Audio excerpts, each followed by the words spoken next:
Hello everyone, welcome back to ഒരു കഥ സൊല്ലട്ട് മാസ്. മൈ ഡിയർ സ്വത്തുകുട്ടികളെ, ലോസ്റ്റ് ബുള്ളറ്റ് എന്ന അടിപൊളി ആക്ഷൻ ത്രില്ലർ ചിത്രത്തിന്റെ ആദ്യ ഭാഗം നമ്മൾ കണ്ടതായിരുന്നു. ഇന്നിതാ ഇപ്പോൾ രണ്ടാം ഭാഗമാണ് നമ്മൾ കാണാൻ പോകുന്നത്. ഇതും വളരെ ത്രില്ലിംഗ് ആയിട്ടുള്ള ചിത്രമാണ്. ആദ്യ ഭാഗം കാണാത്തവർക്ക് വേണ്ടി മുകളിലായിട്ടും താഴെയായിട്ടും ഞാൻ അതിന്റെ ലിങ്ക് കൊടുക്കാം. അത് കണ്ടിട്ട് വരുമ്പോഴാണ് ഈ സിനിമയെക്കുറിച്ച് കൂടുതൽ മനസ്സിലാകുക. സോ അത് കണ്ടിട്ട് വരിക. കണ്ടവരാണെങ്കിൽ നമുക്കിതാ അതിന്റെ ബാക്കി ഭാഗങ്ങൾ കാണാം. ഇന്ന് നമ്മൾ കാണാൻ പോകുന്നത് 2022 റിലീസ് ചെയ്ത lost bullet back for more എന്ന ഫ്രഞ്ച് ത്രില്ലർ ചിത്രമാണ്. സിനിമയുടെ കഥകൾ കേൾക്കാൻ ഇഷ്ടപ്പെടുന്ന നമ്മുടെ കൂട്ടുകാരെല്ലാവരും ചാനൽ സബ്സ്ക്രൈബ് ചെയ്തോളൂ. നമുക്കിപ്പോൾ ഈ കഥയിലേക്ക് കിടക്കാം. ഈ സിനിമയുടെ തുടക്കത്തിൽ കഴിഞ്ഞ ഭാഗത്തിൽ അവസാനം ആക്സിഡന്റ് പറ്റിയ ഹീറോ ഇപ്പൊ ആശുപത്രി കിടക്കയിലാണ്. അടുത്ത് തന്നെ നമ്മുടെ ജോലി ഉണ്ടാവും. എഴുന്നേറ്റ ഉടനെ ഹീറോ അരൻസ്കിക്ക് എന്ത് പറ്റിയെന്നാണ് ചോദിക്കുക. അതായത് രക്ഷപ്പെട്ട് ഓടിയ ആ പോലീസുകാരൻ അവൻ എന്ത് പറ്റിയെന്ന് ചോദിക്കുമ്പോൾ ജൂലിയ പറയും അവൻ പണവുമായിട്ട് കടന്നു കളഞ്ഞു, അവന്റെ കുടുംബത്തെയും ഉപേക്ഷിച്ച്. പോലീസുകാർ തേടിക്കൊണ്ടിരിക്കുക. പേടിക്കണ്ട, ഞങ്ങൾ എത്രയും പെട്ടെന്ന് അവനെ കണ്ടുപിടിക്കും. അപ്പൊ ഹീറോ പറയും രണ്ടാമത്തെ പോലീസുകാരനില്ലേ, ഹീറോ അടിച്ച് ഹാൻഡ് കഫ് ഇട്ട് വെച്ച ആ പോലീസുകാരൻ, അവനെ ക്വസ്റ്റ്യൻ ചെയ്യണം, അവൻ ഒരുപാട് കാര്യങ്ങൾ അറിയാം എന്ന് ഹീറോ പറയുമ്പോൾ ജൂലിയ അവൻ രക്ഷപ്പെട്ട് ഓടി എന്ന് പറയും. ഇവര് പോയി നോക്കുമ്പോൾ ഹീറോയുടെ അനിയനെ മാത്രമേ കണ്ടു കിട്ടിയുള്ളൂ. മാർക്കോ എന്ന് പറഞ്ഞ ആ പോലീസുകാരൻ രക്ഷപ്പെട്ടു പോയി എന്ന് പറയും. ഇത് കേട്ട ഹീറോ, ഞാൻ അവനെ ഹാൻഡ് കഫ് ഇട്ട് കെട്ടിവെച്ചതാ, അവൻ ഒരിക്കലും രക്ഷപ്പെടാൻ കഴിയില്ല, അവൻ ആരെങ്കിലും സഹായിച്ചിട്ടുണ്ടാവണം, എന്നാൽ മാത്രമേ അവൻ രക്ഷപ്പെട്ടു പോയിട്ടുണ്ടാവുള്ളൂ എന്ന് പറയുന്നുണ്ട്. ഇത് കഴിഞ്ഞ് ഹീറോ അപ്സെറ്റ് ആയിരിക്കുക. ജൂലിയ, നീ എന്തായാലും റെസ്റ്റ് എടുക്കുക, ഞാൻ പോയിട്ട് തിരിച്ചു വരാമെന്ന് പറഞ്ഞ് പുറത്തേക്ക് ഇറങ്ങി നടന്നു പോകും. അപ്പൊ അവിടെ ഇവരുടെ ചീഫ് ലേഡി നിൽപ്പുണ്ടാവും. ആ ചീഫ് ലേഡിയോട് ജൂലിയ നമ്മൾ ചെയ്തത് വലിയ തെറ്റാണെന്ന് പറയുന്നുണ്ട്. അതെന്ത് തെറ്റാണെന്ന് നോക്കുമ്പോൾ ആ രണ്ടാം പോലീസുകാരനല്ലേ മാർക്കോ, അവൻ രക്ഷപ്പെട്ടു പോയതല്ല, നമ്മുടെ ഈ പോലീസുകാർ തന്നെ അവനെ നാട്ടുകാരെ കാണിക്കാതെ എവിടെയോ കൊണ്ടുപോയി രക്ഷപ്പെടുത്തി മറച്ചു വെച്ചിരിക്കുകയാണ്. എന്തിനാണെന്നറിയില്ല. അവിടുന്ന് കട്ട് ചെയ്താൽ ആശുപത്രിയിൽ നിന്ന് ഇറങ്ങിയ ഹീറോ ആരെയോ ഫോളോ ചെയ്ത് പോകുന്നുണ്ട്. ഒരു ലേഡിയാണത്. ആ ലേഡി ഹീറോ ഉള്ളത് കണ്ടിട്ട് നേരെ ഹീറോയുടെ അടുത്തേക്ക് വരും. നോക്കുമ്പോൾ അരൻസ്കി എന്ന് പറഞ്ഞ പോലീസ് വില്ലനല്ലേ, ആ വില്ലന്റെ ഭാര്യയാണ് ഈ ലേഡി. ആ ലേഡി ഹീറോയോട് പറയാണ്, ലിനോ, അരൻസ്കി പോയിട്ട് 6 മാസമായി, അവൻ എന്തായാലും തിരിച്ചു വരില്ലെന്ന് എനിക്ക് മനസ്സിലായി. എന്നെയോ എന്റെ കുഞ്ഞിനെയോ കാണാൻ അവൻ ഇന്ന് വരെ ശ്രമിച്ചിട്ടില്ല. അവൻ മരിച്ചുപോയി എന്നാണ് ഞാനിപ്പം മനസ്സിൽ കരുതുന്നത്. അതുകൊണ്ട് നീ ഇനി ഞങ്ങളെ ശല്യം ചെയ്യരുത്. അവൻ എന്തായാലും ഞങ്ങളെ കാണാൻ വരാൻ പോകുന്നില്ല. അതുകൊണ്ട് പ്ലീസ് ഫോളോ ചെയ്യരുത്, ഞങ്ങൾ ജീവിച്ചോട്ടെ എന്നും പറഞ്ഞ് ആ ചേച്ചി കാറും എടുത്ത് അവിടുന്ന് പോകും. എന്നാലും ഹീറോ അവരങ്ങനെ പോകാൻ വിടുന്നില്ല. പുറകെ തന്നെ അവരറിയാതെ ഫോളോ ചെയ്തു പോകുക. അപ്പോഴായിരിക്കും ജൂലിയ അവളുടെ പോലീസുകാരുമായിട്ട് വന്ന് ഹീറോയെ തടഞ്ഞു നിർത്തുക. ഹീറോയുടെ കോലം കണ്ട്, നീ എത്ര നാളായി ഉറങ്ങിയിട്ട്, ഇങ്ങനെ പ്രാന്തനെ പോലെ നടക്കുന്ന എന്തിനാ? ചെറാസ് നിന്റെ കൂട്ടുകാരൻ മാത്രമല്ല ഞങ്ങളുടെയും കൂട്ടുകാരനായിരുന്നു, അവൻ ചതിക്കപ്പെട്ടെന്ന് ഞങ്ങൾക്ക് മനസ്സിലായി. ദയവ് ചെയ്ത് ഈ കാര്യം വിട്ടേക്ക്. അതിലെ കൊള്ളക്കാരെ പിടിക്കേണ്ടത് പോലീസായ ഞങ്ങളുടെ കടമയാ. നീ മൂവ് ഓൺ ആവുക. ചെറാസ് ജീവനോടെ ഇരുന്നെങ്കിൽ ഇതാണ് അവനും ആഗ്രഹിച്ചിട്ടുണ്ടാവുക. അത് കേട്ട് ഹീറോ പറയും, അതെങ്ങനെ നിനക്കറിയാം? ഇതിന്റെ യാഥാർത്ഥ്യം കണ്ടുപിടിക്കാതെ ഞാൻ എന്തായാലും വിശ്രമിക്കാൻ പോകുന്നില്ല. ഇതും പറഞ്ഞ് ഹീറോ അവിടുന്ന് മാറിപ്പോവുക. അന്ന് വൈകിട്ട് ഈ അരൻസ്കി എന്ന പോലീസുകാരന്റെ ഭാര്യയും കുഞ്ഞും ഒറ്റയ്ക്കാണ് അവരുടെ വീട്ടിൽ താമസിക്കുന്നത്. കുഞ്ഞിനെ ഉറക്കി ഈ പെണ്ണ് കഥയിൽ കൂടെ പുറത്തേക്ക് നോക്കുമ്പോൾ അവിടെ 2 പോലീസുകാർ കാവൽ നിൽപ്പുണ്ട്. അരൻസ്കി തിരിച്ചു വന്നാൽ പിടിക്കാൻ വേണ്ടിയിട്ടാണ് ഈ പോലീസുകാർ കാത്തു നിൽക്കുന്നത്. കുറെ നാളായിട്ട് ഇവർ കാത്തു നിൽക്കുന്നുണ്ട്. ഈ കാര്യം ജൂലിയ ഹീറോയോട് പറഞ്ഞിരുന്നു. പോലീസുകാർ അവനെ ഫോളോ ചെയ്യുന്നുണ്ട്, ദയവ് ചെയ്ത് നീ അവരെ ശല്യം ചെയ്യല്ലേ എന്ന് പറഞ്ഞിരുന്നു. എന്നാൽ അതേ സ്പോട്ടിലേക്ക് ഹീറോയും വരുന്നുണ്ട്. ഹീറോയും എന്തായാലും അവനെ വിടാൻ ഉദ്ദേശിക്കുന്നില്ല. ഹീറോയെ കണ്ട പോലീസുകാർ ഇവൻ പിന്നെയും വന്നോ ശല്യം ചെയ്യാൻ, 2 അടി കൊടുത്ത് ഓടിച്ചാലോ, ഇവനുണ്ടെങ്കിൽ നമുക്ക് ബുദ്ധിമുട്ടാണെന്ന് ഒരു പോലീസുകാരൻ പറയുന്നുണ്ട്. അപ്പൊ മറ്റേ പോലീസുകാരൻ സ്റ്റേഷനിലെ 10-15 പോലീസിനെയാണ് അവൻ അടിച്ചിട്ടിട്ട് ഓടിയത്. അന്നൊന്നും നിന്റെ ഈ നെകളിപ്പ് കണ്ടില്ലല്ലോ, നിനക്ക് ധൈര്യം ഉണ്ടെങ്കിൽ പോയി തടയി,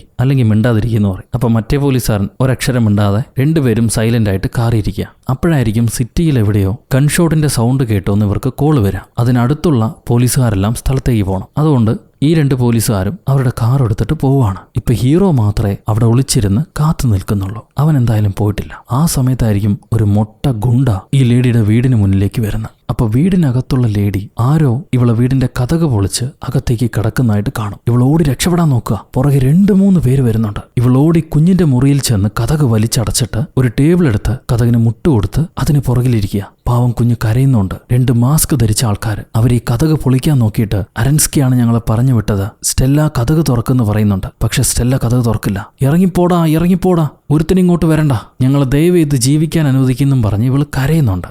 ഈ സമയത്ത് വീടിന് വെളിയിൽ ഹീറോ ഒരു ഹുഡിയൊക്കെ ധരിച്ച് നേരെ മുട്ടയുടെ അടുത്തേക്ക് പോവുക. മുട്ടയാണെങ്കിൽ നല്ല സൈസുണ്ട്. എന്താ സംഭവിക്കാന്നറിയില്ല. പെട്ടെന്ന് പുറത്തുനിന്നെന്തോ ശബ്ദം കേട്ട് അകത്തുള്ള 2 റൗഡികൾ എത്തി നോക്കുമ്പോൾ ഈ മുട്ടയുടെ മണ്ട കൊണ്ടുപോയി ഗേറ്റിനകത്തേക്ക് ഇടിച്ച് ലോക്കാക്കി വെച്ചിരിക്കുക ഹീറോ. ഇനിയാണ് മാസ് ഫൈറ്റ്. ഈ ഹീറോയുടെ ഫാനായി ഞാൻ. അകത്തൊരുവൻ എന്തോ തേടിക്കൊണ്ടിരിക്കുമ്പോൾ ടൂടൂ എന്നൊരു ശബ്ദം കേൾക്കും. ആ മുഖംമൂടിക്കാരൻ പെട്ടെന്നൊരു കത്തിയെടുത്ത് ഹീറോ അറ്റാക്ക് ചെയ്യാൻ വരിക. ഹീറോ അവന്റെ കൈ പിടിച്ച് ഒടിച്ചിട്ട് നിലത്ത് കിടത്തി മോന്തെ കുത്തിക്കൊണ്ടിരിക്കുക. അപ്പോഴായിരിക്കും ബാക്കിയുള്ള 2 പേർ ഓടി വരുന്നത്. അവര് കാണുക ഹീറോ കിടക്കുന്നവന്റെ കൈ പിറകിലോട്ട് മടക്കി ഒടിച്ചു കളയും. എന്നിട്ട് അവന്റെ പുറത്തൂടെ ചവിട്ടി ബാക്കിയുള്ളവന്മാരുമായിട്ട് പൊരിഞ്ഞാട്ടി കട്ടിംഗ് ബോർഡ് വെച്ച് ഒരുത്തന്റെ കഴുത്തിന് കുത്തുന്നുണ്ട്. അത് കഴിഞ്ഞ് പൂജാ സാമഗ്രികളില്ലേ, കുറെ ചെമ്പിന്റെ വെയിറ്റുള്ള സാധനങ്ങൾ, അതെല്ലാം ഒരു സഞ്ചിയിലാക്കി ഈ കള്ളന്മാരുടെ മണ്ടയ്ക്ക് അടിക്കാൻ തുടങ്ങുക. ഈ വിദ്യ ഇന്ത്യൻ സിനിമയെന്ന് പഠിച്ചാണോ എന്നറിയില്ല. ഒരുത്തന്റെ തലയാണെങ്കിൽ ഡോൺലി മാമനെ പോലെ ഡെസ്കിന്റെ മണ്ടേ വെച്ച് കാലുമടക്കി കുത്തി ഒടിച്ചോളെ. അങ്ങനെ എല്ലാവരെയും നിലംപരിശാക്കിയിട്ട് അണ്ണൻ സമാധാനത്തോടെ സോഫയിരിക്കുക, ഒരക്ഷരം മിണ്ടാതെ. കുറെ സമയം കഴിയുമ്പോൾ ശബ്ദമൊന്നും കേൾക്കാത്തതുകൊണ്ട് ആ സ്റ്റെല്ല പെണ്ണ് മെല്ലെ പുറത്തേക്ക് ഇറങ്ങി നടന്നു വരും. അപ്പൊ ഈ ബോധം കെട്ട് കിടക്കുന്ന റൗഡികളെയും ഒരു മൂലയ്ക്ക് മിണ്ടാതിരിക്കുന്ന ഹീറോനെയുമാണ് അവൾ കാണുക. അധികം വൈകാതെ പോലീസുകാർ അങ്ങോട്ട് വരുന്നുണ്ട്. ആ മണ്ട ഗേറ്റിൽ കുടുങ്ങിയ ആളെ ഗേറ്റ് മുറിച്ച് രക്ഷപ്പെടുത്താൻ പോലീസുകാർ ഒരുപാട് പാടുപെടുന്നുണ്ടാവും. അപ്പോഴായിരിക്കും ഹീറോ ജൂലിയോട് പറയുക, ഇവന്മാരെ കാര്യമായിട്ട് ക്വസ്റ്റ്യൻ ചെയ്യണം, ഇവന്മാരെ എവിടെ നിന്നാണ് വന്നതെന്ന് മനസ്സിലാക്കണം, ഇവരെ ചോദ്യം ചെയ്യുമ്പോൾ ഞാനും കൂടെ ഉണ്ടാവണമെന്ന് പറയും. അത് കേട്ട് ജൂലിയ, അതിന് നീ പോലീസ് ആവണം, അല്ലാതെ ഒരു സാധാരണക്കാരന് ഇവരെ ചോദ്യം ചെയ്യുന്ന മുറിയിലേക്ക് എൻ്റർ ആവാൻ പറ്റില്ല. പറ്റുമെങ്കിൽ ഒരു പോലീസുകാരനാവാൻ നോക്ക്, എന്നിട്ട് ബാക്കി നോക്കാമെന്നും പറഞ്ഞ് ജൂലി എഴുന്നേറ്റ് പോകാൻ നേരം ഇനിയും കാറിൽ കിടന്ന് ഉറക്കമില്ലാതെ കഷ്ടപ്പെടണ്ട, നിനക്ക് വേണ്ടി ഞാനൊരു റൂം തരാമെന്നും പറഞ്ഞ് ജൂലിയ ഏതോ ഒരു റൂമിന്റെ കീ ഹീറോയ്ക്ക് കൊടുക്കുന്നുണ്ട്. ഹീറോ പറയും, നിന്റെ കരുണയൊന്നും എനിക്ക് വേണ്ടെന്ന്. അതിന് ജൂലിയ, കരുണ കാണിക്കാൻ നീ ആരാ, അതെന്റെ സ്ഥലമൊന്നുമല്ല, വേണമെങ്കിൽ എടുത്താൽ മതി എന്നും പറഞ്ഞ് അവളോടൊന്ന് മാറിപ്പോവാ. ആ സമയത്ത് സ്റ്റെല്ല ഹീറോയെ നോക്കി ചിരിക്കുന്നുണ്ട്. അവൾക്ക് ഇഷ്ടപ്പെട്ടു ചെക്കനെ, നല്ല ഇടിക്കാരന്, ഇതുപോലൊരു പയ്യനെയായിരുന്നു ഞാൻ തേടിക്കൊണ്ടിരുന്നത്. അത് കഴിയുമ്പോൾ ഈ കീയുമായി ഹീറോ നേരെ വരുന്നത് ചറാസ് ഹീറോയ്ക്ക് കാണിച്ചു കൊടുത്ത ആ ഗ്യാരേജിലേക്കാ. അതായത് കൂട്ടുകാരൻ കഴിഞ്ഞ പടത്തിൽ കാണിച്ചു കൊടുത്ത ആ ഗ്യാരേജില്ലേ, അവിടേക്ക്. അതിന്റെ കീ ആയിരുന്നു ജൂലിയ കൊടുത്തത്. ഇനി ഹീറോയ്ക്ക് അവിടെ താമസിക്കാം. അതേ ഗ്യാരേജിൽ ചറാസിന്റെ പഴയ കാറും ഉണ്ടാവും. അതിനെ ഒന്ന് പുതുക്കി പണിയണം എന്നാലോചിക്കും ഹീറോ. അവിടെ നിന്ന് ബ്ലാക്ക് ഔട്ട് ചെയ്താൽ 1 വർഷം കഴിഞ്ഞ് ഇപ്പൊ ഹീറോ പഴയ മെക്കാനിക്ക് മാത്രമല്ല, പോലീസ് ഡ്രഗ് സ്ക്വാഡിലെ ഒരു പ്രധാനപ്പെട്ട ഡ്രൈവറാണ്. അതായത് അണ്ണൻ 1 വർഷത്തിൽ പോലീസായി മാറി. ജൂലിയ ഈ കേസ് അന്വേഷിക്കണമെങ്കിൽ നീ പോലീസ് ആവണമെന്ന് പറഞ്ഞല്ലേ, അതുകൊണ്ട് എങ്ങനെയൊക്കെയോ പണിപ്പെട്ട് പോലീസായി മാറിയിട്ടുണ്ട്. നല്ലൊരു വർക്കർ ആയതുകൊണ്ട് അവരെ ഡിപ്പാർട്ട്മെന്റും സഹായിച്ച് കാണണം. എന്തായാലും ഇപ്പോൾ മയക്കുമരുന്ന് കൊള്ളസംഘത്തെ പിടിക്കാൻ പോവുകയാണ് അണ്ണനും ടീമും. ഹീറോയും ജൂലിയും യൂസ് ചെയ്യാൻ പോകുന്നത് നമ്മുടെ ചറാസിന്റെ കാർ തന്നെയാണ്. ഇവരെ നാട്ടിൽ ഒരുപാട് റെനോൾട്ട് കാറുകളുണ്ടെന്ന് തോന്നുന്നു, അതന്നെയാണ് ഇവർ യൂസ് ചെയ്യുന്നത്. ബാക്കിയുള്ള പോലീസുകാർക്കൊന്നും ഈ മയക്കുമരുന്ന് കൊള്ളക്കാരന്റെ കാറിനെ പിടിക്കാൻ പറ്റില്ല. ഹീറോയും ജൂലിയും ആണ് അവന് പുറകെ തുരത്തി ചെന്ന് ആ കാറിനെ ഇടിച്ചു തെറിപ്പിക്കുന്നത്. പക്ഷെ ഇടിച്ചു തെറിപ്പിച്ച സ്ഥലം ബോർഡർ കഴിഞ്ഞുപോയി. കറക്റ്റ് ഫ്രാൻസിൽ നിന്ന് മാറി സ്പെയിൻ ബോർഡറിലായിരിക്കും ഇവർ ആ കാറിനെ പിടിക്കുന്നത്. യൂറോപ്യൻ കൺട്രികളൊക്കെ ഒരേ യൂണിയൻ ആയതുകൊണ്ട് വലിയ ബോർഡർ ചെക്ക് പോസ്റ്റ് ഒന്നും ഉണ്ടാവില്ല. അതുകൊണ്ടാണ് ഇങ്ങനെ കാണുന്നത്. എന്തായാലും ഇവർ പിടിച്ച കാറ് രാജ്യം മാറിയതുകൊണ്ട് അവിടുത്തെ പോലീസുകാർ വരും. അവർ പറയും, മയക്കുമരുന്നും കാറും പ്രതികളും എല്ലാം ഞങ്ങൾക്ക് വേണം, നിങ്ങൾ ബോർഡർ താണ്ടി വന്നു. ഇത് കേട്ട് ജൂലി ചോദിക്കുക, വേണമെങ്കിൽ കൊള്ളക്കാർ 2 പേരെയും നിങ്ങൾ വെച്ചോ, ഐറ്റവും കാറും ഞങ്ങൾ എടുത്തോട്ടെ. അതിനാ പോലീസുകാരെ സമ്മതിക്കില്ല. ബോർഡർ താണ്ടിയാൽ പിന്നെ എല്ലാം ഞങ്ങൾക്കുള്ളതാ, നിങ്ങൾ വെറും കൈയോടെ പോകണ്ട, ഈ സിഗരറ്റും വലിച്ചിട്ട് പൊക്കോന്നും പറഞ്ഞ് പുള്ളി ഹീറോയ്ക്ക് ഒരു പാക്കറ്റ് സിഗരറ്റ് കൊടുക്കും. എന്നിട്ട് ഹീറോയോട് പറയാണ്, ചറാസ് എന്റെയും കൂട്ടുകാരനായിരുന്നു, അവന്റെ നഷ്ടം എനിക്കും വേദന ഉണ്ടാക്കുന്നതാണ്. മാർക്കോയ ചറാസിന് പരിചയപ്പെടുത്തി കൊടുത്തത് ഞാനാ, പക്ഷെ അവൻ ചതിച്ചു. അവൻ എന്റെ കയ്യിൽ കിട്ടിയാൽ ഉറപ്പാ ഞാൻ അവനെ കൊല്ലും. അവനെ പിടിക്കാൻ വേണ്ടി ഞാൻ കാത്തിരിക്കാം. സ്പെയിനിലും അവന്മാർ വാണ്ടഡ് ക്രിമിനൽസ് ആണ്, ഞങ്ങൾ എന്തായാലും അവരെ പിടിക്കും. ഇത് കേട്ട ഹീറോ, വിഷമിക്കണ്ട, നിന്റെ കയ്യിലേക്ക് എന്തായാലും ഞാൻ അവനെ വിട്ടു നൽകില്ല. അവനെ പിടിച്ചതിന് ശേഷം ഒരു ഫോട്ടോ വേണമെങ്കിൽ ഞാൻ അയക്കാം, എന്നാ പോട്ടെ എന്നും പറഞ്ഞ് ഇവർ പുറപ്പെടുകയാണ്. നമ്മൾ ഇത്രയും കഷ്ടപ്പെട്ടിട്ടും ഒന്നും കിട്ടിയില്ലല്ലോ എന്ന് ജൂലിയ പറയുമ്പോൾ, ഒന്നും കിട്ടാതായില്ലല്ലോ, ഒരു പാക്കറ്റ് സിഗരറ്റ് കിട്ടിയല്ലോ എന്നും പറഞ്ഞ് ഹീറോ അവളെ കളിയാക്കുക. അത് കഴിഞ്ഞ് ഹീറോ വീട്ടിലേക്ക് പുറപ്പെടാൻ നേരം ജൂലിയ, ഇന്ന് വൈകിട്ട് നമുക്ക് 2 പേർക്കും ഒരുമിച്ചൊരു ബിയർ കഴിച്ചാലോ എന്ന് ചോദിക്കുന്നുണ്ട്. ഹീറോ, ഇല്ല പറ്റില്ല, ഇന്ന് എനിക്ക് ഫാമിലിയുടെ കൂടെ ചെലവഴിക്കണം എന്നും പറഞ്ഞ് അവളോട് ബൈ പറഞ്ഞ് പുറപ്പെടും. സംഭവം ജൂലിയ പഴയ ലൈനാണല്ലോ. ഇപ്പോൾ വിചാരിച്ച പോലെ തന്നെ ഹീറോ സ്റ്റെല്ലയുമായിട്ട് ലവ് ആയിട്ടുണ്ട്. ഒരു കാമുകി മാത്രമല്ല, ഭാര്യ കുഞ്ഞെന്ന് പറഞ്ഞ് ഫുൾ പാക്കേജ് ആയിട്ട് കിട്ടുമ്പോൾ ഹീറോ അത് വേണ്ടെന്ന് വെച്ചില്ല. ഭാര്യയ്ക്ക് ഉമ്മയും കൊടുത്ത് അവർ വീട്ടിലേക്ക് പോവാ. ഇത് ജൂലിയ അസൂയയോടെ നോക്കി നിൽക്കും. പാവം പെണ്ണ്, പിന്നെ എന്തിനാ മുത്തേ ചേട്ടനില്ലേടി? ഈ സമയത്ത് മറ്റെവിടെയോ ഒരു ഫാമിലി കാറ് ട്രിപ്പിന് പോയ അവസ്ഥയിൽ ഒഴിഞ്ഞൊരു പ്രദേശത്തെത്തും. അവിടെ കാറിലുണ്ടായിരുന്ന ഡ്രൈവർ, അതായത് കുടുംബസ്ഥൻ, മൂത്രമൊഴിക്കാൻ വേണ്ടി പുറത്തേക്ക് ഇറങ്ങുന്നു. ഈ ഡ്രൈവർ നോക്കുമ്പോൾ അകലെയായി ഒഴിഞ്ഞ 2 ഫാം ഹൗസ് കാണാം. അതിൽ ലൈറ്റ് ഒക്കെ ഉണ്ട്. കുറച്ചു നേരം അത് നോക്കിയിട്ട് പുള്ളിക്കാരനൊന്നും മിണ്ടാതെ കാർ എടുത്ത് പോവാണ്. ആരോ പുള്ളിക്കാരനെ ശ്രദ്ധിക്കുന്നുണ്ട്. പോയിന്ന് കാണുമ്പോൾ കുഴപ്പമൊന്നുമില്ലാന്ന് എന്ന് വിചാരിച്ച് ആ ഫാം ഹൗസിലെ ആള് കഥ കടയ്ക്കും. ഈ ഫാമിലി കാർ നേരെ വരുന്നത് കുറച്ച് ഗുണ്ടകളുടെ ഇടയിലേക്കാണ്. അതിനകത്തു നിന്നും ഇറങ്ങിയ ആള് ആർക്കോ ഫോൺ ചെയ്ത് നമുക്ക് കിട്ടിയ വിവരം ശരിയാണ് സാർ, ആ ഹൈഡൌട്ടിൽ തന്നെയാണ് അവൻ താമസിച്ചിട്ടുള്ളത്. എന്നാൽ അവിടെ വെച്ച് അവനെ അറ്റാക്ക് ചെയ്യാന്ന് പറഞ്ഞാൽ ബുദ്ധിമുട്ടാ. അതൊരു എക്സ്പോസ്ഡ് ഏരിയ ആണ്, സിംഗിൾ എൻട്രൻസേ ഉള്ളൂ, ക്യാമറകളും ഉണ്ട്. അതൊരു ആക്സിഡന്റ് പോലെ ആക്കി തീർക്കാൻ പറ്റില്ല. എന്റെ പിള്ളേര് കുടുങ്ങും, അവിടെ അവരുടെ ആൾക്കാരും ഉണ്ടാവും. ഞാൻ എന്താ ചെയ്യേണ്ടത്? അത് കേൾക്കുമ്പോൾ ഈ പളുങ്കോടന്റെ മുതലാളി ബോസ് അയാൾ പറയും, എന്നാൽ ഈ പ്ലാൻ ക്യാൻസൽ ചെയ്തേക്ക്, മറ്റൊരു പ്ലാൻ ഞാൻ പറയാന്ന്. ഇതും പറഞ്ഞയാള് ഹീറോയുടെ ഫോട്ടോ ഈ കൊള്ളക്കാരൻ അയച്ചു കൊടുക്കുന്നുണ്ട്. അവിടെ നിന്ന് കട്ട് ചെയ്താൽ പിറ്റേ ദിവസം രാവിലെ ഹീറോ ഭാര്യയ്ക്കൊരു ഉമ്മയും കൊടുത്ത് കുഞ്ഞുമോൾ ഉറങ്ങുന്നതും കണ്ട് അവൾക്കൊരു ബൈ പറഞ്ഞ് നേരെ ഓഫീസിലേക്ക് വരാം. അവിടെ അവന്റെ കാറിന് പുതിയ എന്തോ ഒരു സെറ്റപ്പ് ഹീറോ പണിയുന്നുണ്ട്. ഇലക്ട്രിക് ഷോക്കൊക്കെ കൊടുത്ത് കാറിൽ എന്തോ ഒരു പുതിയ സെറ്റപ്പ്. എന്നാൽ ഇത് കണ്ട് ജോലിക്ക് ഇഷ്ടപ്പെടില്ല. ഇമാതിരി തോന്നിയാസങ്ങളൊന്നും വണ്ടിയിൽ കാണിക്കേണ്ട ആവശ്യമില്ല. എന്തെങ്കിലും സംഭവിച്ചാൽ പൊട്ടിത്തെറിച്ച് നീ ചാകും. വണ്ടി വൃത്തിക്ക് ഓടിക്കാൻ അറിഞ്ഞാൽ മതി, നിനക്കത് അറിയാത്തത് കൊണ്ടാണുള്ള പ്രശ്നമെന്നും പറഞ്ഞ് അവൾ ഹീറോയോട് ദേഷ്യപ്പെട്ടു പോകുന്നു. ഒരുപക്ഷെ ഹീറോ വേറെ ലൈനാക്കിയത് കൊണ്ടായിരിക്കാം അവൾക്ക് ഈ ദേഷ്യം. ഈ സമയത്ത് ഹീറോയ്ക്ക് ഒരു ഫോൺ കോൾ വരുന്നുണ്ട്. ഏതോ ഹെൽത്ത് കെയറിൽ നിന്നാണ്. അവരുടെ ഹെൽത്ത് കെയറിൽ ഹീറോയെ വളർത്തിയ വളർത്തമ്മ അഡ്മിറ്റ് ആയിട്ടുണ്ട്. അവരേകദേശം മരിക്കുന്ന അവസ്ഥയിലാണ്. അവർ വളർത്തിയ 2 പിള്ളേരെയും അവർ കാണണമെന്ന് ആഗ്രഹിക്കുന്നു. നിങ്ങൾക്ക് വരാൻ പറ്റുമോ എന്ന് ആ ഹെൽത്ത് കെയറുകാർ ചോദിക്കും. ഹീറോ പറയും, എന്റെ അനിയൻ മരിച്ചുപോയി, ഞാൻ മാത്രമേ ഇപ്പോൾ ഉള്ളൂ, കുറെ നാളായി ഞാൻ അമ്മയെ കണ്ടിട്ടില്ല, അതെന്റെ തെറ്റാണ്, അവർക്ക് ഈ അവസ്ഥയാകുമെന്ന് വിചാരിച്ചില്ല, ഞാൻ എന്തായാലും വരാമെന്നും പറഞ്ഞ് ഹീറോ ലൊക്കേഷൻ ചോദിക്കും. ഇവർ ലൊക്കേഷൻ അയച്ചു കൊടുക്കുന്നുണ്ട്. നോക്കുമ്പോൾ ആ വിളിച്ച ആൾക്കാർ ഹെൽത്ത് കെയറിന്റെ ആൾക്കാരല്ല, നേരത്തെ ആ ഫാം ഹൗസിനെ വേവ് നോക്കിയ വില്ലന്മാരില്ലേ, ആ വില്ലൻ ടീമിലെ ആൾക്കാരാണ്. എന്നാൽ ഇവരെ ഡ്രസ്സും വിധാനവും ഒക്കെ കാണുമ്പോൾ പോലീസുകാരാന്ന് തോന്നുന്നുണ്ട്, പോലീസായിട്ടുള്ള വില്ലന്മാര്. കുറച്ചു കഴിഞ്ഞ് ഹീറോ അവന് ലൊക്കേഷൻ കിട്ടിയ സ്ഥലത്തേക്ക് അമ്മയെ കാണാൻ വേണ്ടി വരിക. എന്നാൽ തന്നെ ആരോ വിളിച്ച് പറ്റിച്ചാണെന്ന് ഹീറോയ്ക്ക് ആ സ്ഥലം കണ്ടപ്പോൾ മനസ്സിലായി. എന്നാലും ഇതേതാണ് സ്ഥലം എന്നറിയാൻ വേണ്ടി അവൻ അകത്ത് കയറുന്നുണ്ട്. ആ സമയത്തായിരിക്കും ഇവർ ചീഫ് പോലീസ് ലേഡിയില്ലേ, അവർക്ക് മൊബൈലിലേക്ക് ഒരു നോട്ടിഫിക്കേഷൻ വരിക. ചെക്ക് ചെയ്യുമ്പോൾ ഇവരെ മൊബൈലിലൂടെ ഹീറോ ആ ഫാം ഹൗസിലേക്ക് എൻ്റർ ആവുന്നതിന്റെ വീഡിയോ കാണാം, CCTV ഫുട്ടേജ് കാണാം. ഇവരുടനെ ജൂലിയെ വിളിച്ചിട്ട്, ജൂലിയ, ലിനോയ്ക്ക് അവനുള്ള ഹൈഡൌട്ട് മനസ്സിലായി, അവനിപ്പോൾ അവിടെ ചെന്നിട്ടുണ്ട്, അവനെങ്ങാനും മാർക്കോയെ കൊല്ലുകയാണെങ്കിൽ നമ്മുടെ എല്ലാ പ്ലാനും തകരും, എത്രയും പെട്ടെന്ന് അവനെ തടയാൻ നോക്കുന്നു പറയും. ജൂലി ഉടനെ കാറെടുത്ത്, ഞാൻ അങ്ങോട്ട് പോകുന്നുണ്ട്, ഒന്നും സംഭവിക്കാതെ ഞാൻ നോക്കിക്കൊള്ളാമെന്നും പറഞ്ഞ് അവൾ പുറപ്പെടുക. ഈ സമയത്ത് ഹീറോ ഈ ഫാം ഹൗസിനകത്ത് ആരൊക്കെയോ താമസിക്കുന്നതായിട്ട് കാണുന്നുണ്ട്, അടയാളങ്ങൾ കാണുന്നുണ്ട്. അപ്പോഴായിരിക്കും ജൂലിയ ഹീറോയെ വിളിക്കുക. ഹീറോ ഫോൺ എടുത്തിട്ടില്ല. ആ നേരത്തെ ഈ മാർക്കോ, അതായത് ആ പോലീസിലെ 2ാം വില്ലൻ, അവൻ ജൂലിയ നീ ഇത്ര പെട്ടെന്ന് തിരിച്ചു വന്നോ, അങ്ങനെയാണെങ്കിൽ നമ്മൾ ലവ് ആവുമല്ലോ എന്നൊക്കെ സംസാരിച്ച് വരുന്നത് ഹീറോ കാണും. ഹീറോ ആകെ ഷോക്കായിട്ട് നിൽക്കുക, ഇവനെങ്ങനെ ഇവിടെ എത്തിയെന്നറിയാതെ. മാർക്കോയാണെങ്കിൽ ഹീറോയെ കണ്ടുടനെ ജീവനും കൊണ്ട് ഓടാൻ തുടങ്ങും. ഓടിച്ചെന്ന് മഴവെടുക്കാൻ നേരം ഹീറോ ഷവലും കൊണ്ട് അവന്റെ മണ്ടയ്ക്കടിച്ച് അവനെ ബോധം കെടുത്തി. ഈ മാർക്കോയുടെ കാലിൽ പോലീസുകാർ GPS ഘടിപ്പിച്ചിരിക്കുന്നു ഹീറോ കാണുന്നുണ്ട്. അങ്ങനെയാണെങ്കിൽ പോലീസിനെ അറിഞ്ഞിട്ട് തന്നെയാണ് ഇവനിവിടെ ലോക്ക് ചെയ്തിരിക്കണമെന്ന് ഹീറോയ്ക്ക് മനസ്സിലായി. അപ്പോഴായിരിക്കും വീണ്ടും ജൂലിയയുടെ ഫോൺ വരിക. ഹീറോ കോൾ എടുക്കുമ്പോൾ ജൂലിയ, മാർക്കോയെ ഒന്നും ചെയ്യല്ലേ, ഞാൻ പറയുന്നത് കേൾക്ക്, ഞാൻ വന്നിട്ടെല്ലാം നിനക്ക് പറഞ്ഞ് മനസ്സിലാക്കി തരാം, ദയവ് ചെയ്ത് ഒന്നും ചെയ്യല്ലേ എന്ന് പറയുന്നുണ്ട്. ഹീറോ കോൾ കട്ട് ചെയ്യും. ജൂലിയ സ്ഥലത്ത് വന്ന് നോക്കുമ്പോൾ ഹീറോ അവിടെ ഉണ്ടാവില്ല, മാർക്കോനെയും കാണുന്നില്ല. ഹീറോ മാർക്കോയെയും കൊണ്ടുപോയി എന്ന് ജൂലിയ ചീഫിനെ വിളിച്ച് പറയുന്നുണ്ട്. ഈ സമയത്ത് ഹീറോ മാർക്കോനെ പിടിച്ചുകൊണ്ട് വന്നിട്ടുള്ളത് അവരെ സ്റ്റേഷനിലേക്ക് തന്നെയാണ്. സ്റ്റേഷനിൽ കൊണ്ടുപോയി ക്വസ്റ്റ്യൻ മുറിയിൽ കെട്ടിയിട്ടിട്ട് അരൻസ്കി എവിടെയാന്നുള്ള സത്യം പറയടാന്നും പറഞ്ഞ് ഹീറോ അവനെ ഭീഷണിപ്പെടുത്തിക്കൊണ്ടിരിക്കുക. അപ്പോഴായിരിക്കും ചീഫ് അങ്ങോട്ട് വരുന്നത്. ചീഫിനോട് ഹീറോ, നിങ്ങൾ ഇത്രയും കാലമായിട്ട് എന്നോട് പച്ചക്കള്ളം പറയായിരുന്നു, സത്യം എന്താണ്, ഇവൻ എന്തിനാണ് അവിടെ മറച്ചു വെച്ചിരുന്നത്? ഇത് കേട്ട ചീഫ് ചോദിക്കും, നിനക്കെങ്ങനെയാണ് അവനവിടെ ഉള്ളത് അറിഞ്ഞതെന്ന്? ഹീറോ പറയും, എനിക്കൊരു അനോണിമസ് കോള് കിട്ടിയതാ, ഒരു സ്ത്രീയാണ് വിളിച്ചതെന്ന്. ഇത് കേട്ട മാർക്കോ, അങ്ങനെയാണെങ്കിൽ അത് അവർ തന്നെയാണ്, അവർ ലിനോയെ വെച്ച് എന്നെ കൊല്ലാൻ നോക്കിയതാ, അവന്മാർ ഇങ്ങോട്ടും വരും, അതിനു മുന്നേ എന്നെ അഴിച്ചുവിട്ടേക്ക്. ഇത് കേട്ട ഹീറോ,